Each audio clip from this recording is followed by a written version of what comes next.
People who cut off their families. What finally made you walk away for good? I was 26 when I realized my mother had been stealing my identity since I was 14. It started with a phone call from a collection agency about a credit card I'd never opened. Then came the threatening letters. 6 accounts, $43,000 in debt, all in my name. When I confronted her, she didn't deny it. She just stared at me across our kitchen table, the same table where she'd taught me to write my name in kindergarten. I needed it for us, she said, lighting a cigarette even though she knew I had asthma. For this house. For your college. You think all that was free? I'd worked 2 jobs through college, thinking my scholarships weren't enough. Meanwhile, she'd been vacationing in Cancun on credit cards with my name. That night, I pulled my complete credit report. The devastation was worse than I imagined. My credit score was 417. There were 3 payday loans, a repossessed car, and a foreclosed vacation property in Florida I'd never heard of. Each item had my forged signature, a signature I'd watched her practice on napkins for years, thinking it was just her obsessive perfectionism. What hurt most wasn't the debt. It was finding evidence of the double life she'd built with my identity. Designer clothes, jewelry store accounts, a membership to a country club where she'd told them I was her successful entrepreneur daughter who's always traveling. My entire adult struggle had funded her fantasy life. I gathered everything and drove to the police station. The officer looked bored as I laid out my documents. Family fraud is complicated, he said. Most victims don't follow through with prosecution. I'm not most victims. 3 days later, I sat across from a detective. To file charges, I'd need to formally declare I was not a willing participant. My mother would face felony charges. Prison time was likely. Are you sure you want to do this? The detective asked. Once we start, there's no turning back. I thought about my childhood. Mom was a single parent who worked night shifts. She'd leave me dinners with little notes, study hard, and reach for the stars. I'd believed we were a team struggling together. As I hesitated, my phone buzzed with a text from her. I've always sacrificed everything for you. If you do this, you're dead to me. I stared at those words for a long time. My entire life, I'd been taught that family loyalty came before everything. Before truth, before self-respect, before justice. I looked up at the detective and slid my phone across the desk so he could see her message. That, I said, pointing to the text, is why I'm sure the arrest happened on a Tuesday. I wasn't there, but neighbors called to tell me. They described her screaming my name as they put her in the cruiser, yelling that I was the ungrateful one, that I'd betrayed her after all she'd done. My father, who'd left when I was 3, called that night. You don't turn on family, he said. No matter what. Where were you when she was destroying my life? I asked. The line went dead. My aunt showed up at my apartment, banging on the door until neighbors threatened to call security. She has cancer, she shouted through the door. Did you know that she needed that money for treatments? I didn't respond. Later, I called her doctor. There was no cancer. Never had been. The preliminary hearing was scheduled for Thursday. As I walked into the courthouse, my phone flooded with messages from relatives I hadn't heard from in years. Cousins calling me heartless. Uncles questioning what kind of person prosecutes their own mother. My grandmother, who I'd thought was dead, left a voicemail saying I'd never been worthy of the family name. I sat alone on a wooden bench waiting to be called in to testify. That's when I spotted him across the hall. My older brother, Michael, who disappeared 10 years ago after a massive fight with Mom. He looked different, healthier, steadier. He sat down beside me without a word. How did you know? I asked. I've been monitoring public records with your name, he said quietly. I've been waiting for this day for years. I turned to face him, confusion washing over me. What do you mean? He pulled out his phone and showed me a photo of a document, a credit card application from 12 years ago with my name. Only I would have been 14 then. You weren't the first, he said. And if you don't finish this, you won't be the last. Before I could respond, the bailiff called my name. As I stood to enter the courtroom, Michael grabbed my wrist. There's something else you need to know, he whispered. Something much worse than credit fraud. In the courtroom, Mom looked smaller than I remembered. Her eyes were puffy, her hair uncombed. When she saw me, she mouthed the words, I love you. Throughout my testimony, I avoided looking at her. I focused on the documents, the detective's questions, the facts. Not the woman who'd read me bedtime stories, not the woman who taught me to ride a bike, just the criminal who'd stolen my identity. The judge scheduled a formal trial for the following month and set bail. As they led Mom away, she didn't look at me. Outside, Michael was waiting. We walked to a nearby coffee shop without speaking. For 10 years, I'd believed he'd abandoned us. Mom had told me he was on drugs, that he'd stolen from her, that he'd threatened her. Looking at him now, clear-eyed in a crisp button-down shirt, a wedding ring on his finger, it was hard to reconcile that image. I'm sorry I didn't look for you, I said, breaking the silence. He shook his head. She convinced you I was the villain, just like she convinced me you were complicit in what she was doing to me. The server brought our coffees. Michael didn't touch his. When I was 17, he began, I found out she'd taken out student loans, credit cards, even a second mortgage on the house, all in my name. When I confronted her, she convinced Dad I was lying, that I'd done it myself. He beat me so badly I ended up in the hospital. I tried to remember that time I'd been 9. Mom had told me Michael was in a car accident. After I turned 18, I tried to file charges. Nobody believed me. She was a respected teacher, a single mom working hard for her kids. I was just a troubled teenager. He pulled out his wallet and removed what looked like a business card. He slid it across the table. This detective helped me back then. He couldn't make the charges stick, but he believed me. He's the one who told me to watch your credit reports when you got older, warned me that she'd likely do the same to you. I stared at the card. Detective James Morales, the same detective I'd spoken to 3 days ago. He recognized your last name, Michael continued. Called me immediately. Is this the worst thing you were talking about? I asked that she did this to you first. Michael looked down at his untouched coffee. No, he said quietly. It's about Lily. My heart stopped. What about Lily? Lily was our younger sister. She died when when I was 7. A car accident. At least that's what Mom had always told us. Michael would have been 15 then. There was no accident, he said, his voice barely above a whisper. I've been building a case for years. Detective Morales has been helping me. He pulled a folder from his messenger bag. Inside were dozens of documents. Insurance policies, medical records, police reports. Mom took out 5 life insurance policies on Lily in the 6 months before her death, he said, pointing to the documents. All paying triple for accidental death. Combined payout was over $2 million.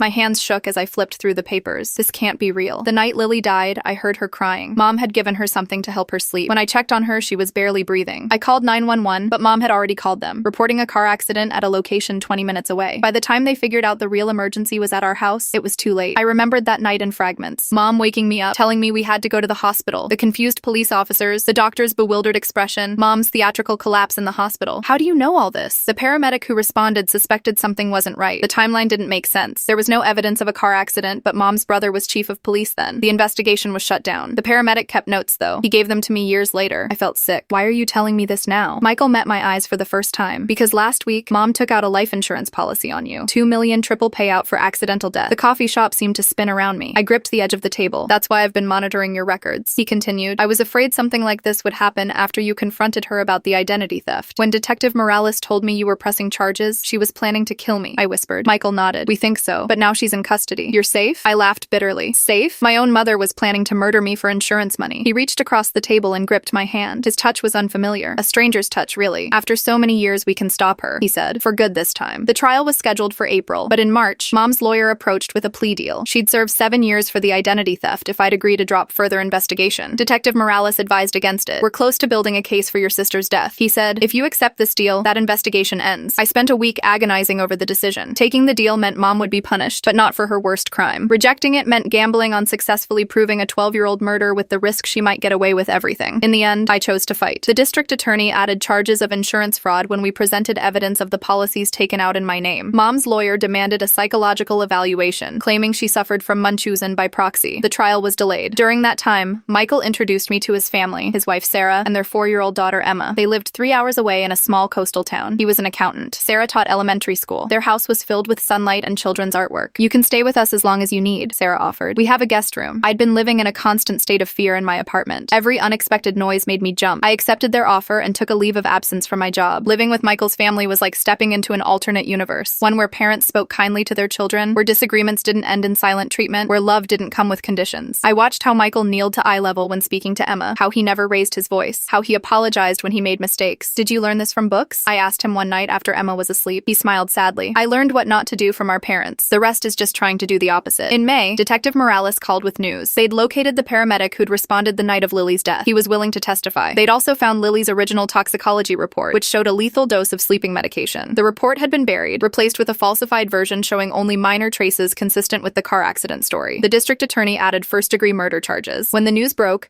the family members who'd been harassing me suddenly went silent. No more angry voicemails, no more accusations, just a deafening quiet, except for my father. He showed up at Michael's house unannounced, pounding on the door at midnight. You need to stop this witch hunt, he slurred, clearly drunk. Your mother is not a murderer. Michael stood in the doorway, blocking his entry. Did you know, Dad, about Lily? Our father's face contorted. Your sister was sick. She was always sick. Your mother did everything for her. That's not what I asked, Michael said calmly. Did you know she killed her? Dad lunged forward, but Michael was ready. He caught his arm and twisted it behind his back, pushing him against the wall of the porch. You come near my family again, and I'll have you arrested, Michael said. We're not scared kids anymore. After Dad left, Michael sat heavily on the couch. Do you think he knew? I asked. I think he suspected, Michael replied, but he didn't want to know for sure. The trial began in September. I testified for 3 days describing the pattern of identity theft, the insurance policies, the inconsistencies in Lily's death. Michael testified about what he'd witnessed the night Lily died. The paramedic, now a physician, testified about arriving at our house to find a child in respiratory distress, and a mother who seemed more concerned with maintaining her story about a car accident than saving her daughter. Mom didn't take the stand. Her lawyer presented her as a mentally ill woman suffering from a disorder that made her harm her children for attention. They brought in experts who testified about Munchausen by proxy, painting her as sick rather than evil. The jury deliberated for 6 days. On the 7th day, they returned with a verdict, guilty on all charges, identity theft, fraud, and the murder of Lily Evans. As the judge read the sentence, life without possibility of parole, Mom finally looked at me. There was no remorse in her eyes, only cold fury at being caught. Outside the courthouse, reporters shoved microphones in my face, asking how it felt to put my own mother behind bars. I had no words. Michael guided me through the crowd to his car. That night, while everyone else slept, I sat on the porch of Michael's house, looking at the stars. For the first time in months, I could could breathe without feeling a weight on my chest. My phone rang, a number I didn't recognize. Hello, this is a collect call from Mountain View Correctional Facility. Will you accept charges? I should have hung up. Instead, I said yes. Why? Mom's voice was hollow. After everything I did for you, the familiar manipulation, the guilt, the implied sacrifice, once it would have worked. What did you do for me exactly? I asked. Besides, steal my identity and plan to kill me. Silence then. I gave you life, and you tried to take it away. That's not love, Mom. That's ownership. You'll never escape me, she said, her voice changing, hardening. You're just like me, more than you know. I thought about Michael inside, sleeping next to his wife, about their daughter, safe in her bed, loved unconditionally, about the life I might still build, free from my mother's poison. No, I said, I'm nothing like you, and I never will be. I hung up and blocked the number. The next morning, I applied for a job at a design firm in Michaelstown. I found a small apartment 10 minutes from their house. I started therapy. I learned to sleep without checking the locks 3 times. On the anniversary of Lily's death, Michael and I visited her grave for the first time in years. We brought flowers and cleaned away the weeds. We told her we were sorry. We told her the truth had finally come out. As we walked back to the car, Michael stopped. Do you ever wonder about the years we lost? What our lives would have been like if we'd known the truth sooner? I thought about it. I try not to. We can't get those years back. He nodded. But we got each other back. That's something. It was more than something. It was everything. 6 months later, I met someone. David, an architect with kind eyes who asked permission before holding my hand for the first time. On our 3rd date, he asked about my family. It's complicated, I said. I've cut ties with my parents. I waited for the judgment, the uncomfortable questions. Instead, he nodded. Sometimes that's the healthiest choice, he said. Family should earn their place in your life, just like anyone else. I nearly cried in the middle of the restaurant. Last week, a letter came from Mom's prison. I recognized her handwriting on the envelope. For a moment, I considered opening it. Old habits die hard. The need for approval. The hope that maybe finally she'd changed. Instead, I lit the fireplace in my new house. David sat beside me as I tossed the unopened letter into the flames. You okay? He asked. I watched the paper curl and blacken, taking her words with it. I'm free, I said. And for the first time in my life, it was